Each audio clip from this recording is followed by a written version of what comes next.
Well, let's get some more analysis. We can speak to John Lough, who's an associate fellow on the Russia and Eurasia Program at Chatham House. Thank you very much indeed for joining us. Looking at what the Russians are doing in places like Dnipro, not surprising that Kyiv says it needs weaponry more than ever before from its Western allies. I mean, has that message been heard loud and clear, do you think? I think the message has been heard, and there's a great deal of evidence now backing up Ukraine's case. Another, ghastly loss of life in Dnipro, and this is probably going to continue until the point is reached where Ukraine can defend itself better. It seems that some of Ukraine's allies are starting to respond. The fact that the US is going to deploy a Patriot system to Ukraine is a significant step, and that's encouraging others to follow suit. The UK also stating that it will provide a relatively modern tank, the Challenger 2. And now this big question about whether Ukraine is in fact going to receive Leopard tanks, these German-made tanks.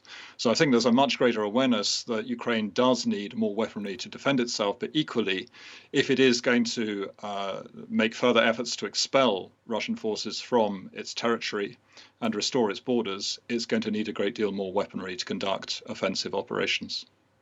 There's been a bit of nervousness, though, hasn't there, on the part of Ukraine's allies about perhaps oversupplying or being seen to provide, really heavy weaponry to Ukraine on the grounds that it might upset the Russians or it might provoke President Putin. I mean, do you think perhaps the West is starting to realize, having tested the waters, and that perhaps this is just bluff on the part of Moscow and there's nothing to be nervous about?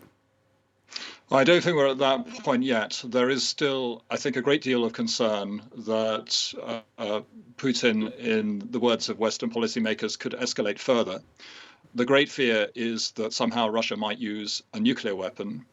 Personally, I think this is much overstated, and it's part of a Russian propaganda campaign, in fact, to intimidate Western leaders.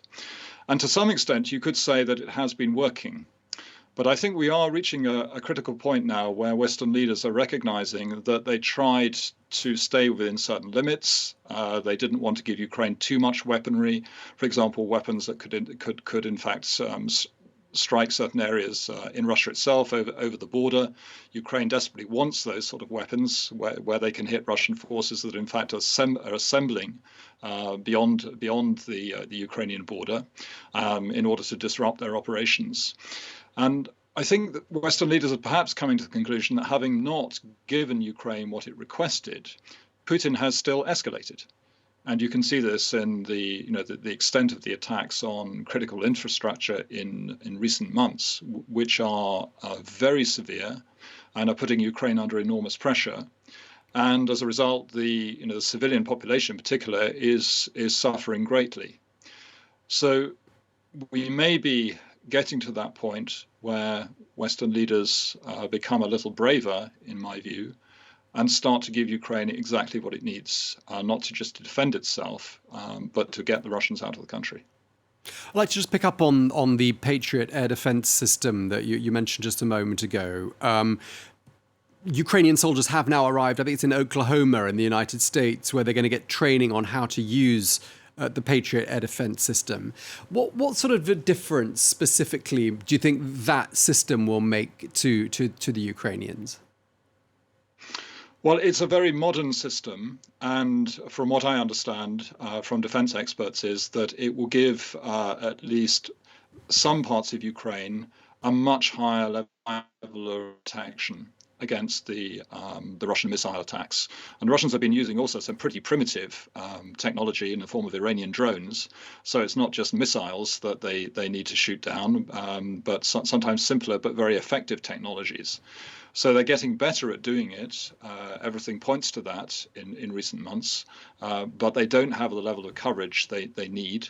And this latest attack in Dnipro is evidence of that. So I think it should be said that the deployment of a Patriot system is not going to suddenly resolve the air defense problem that Ukraine faces. It would need many more systems to do that. But as far as I recall, the UK, Germany, France, and others are all contributing to Ukraine's air defences, and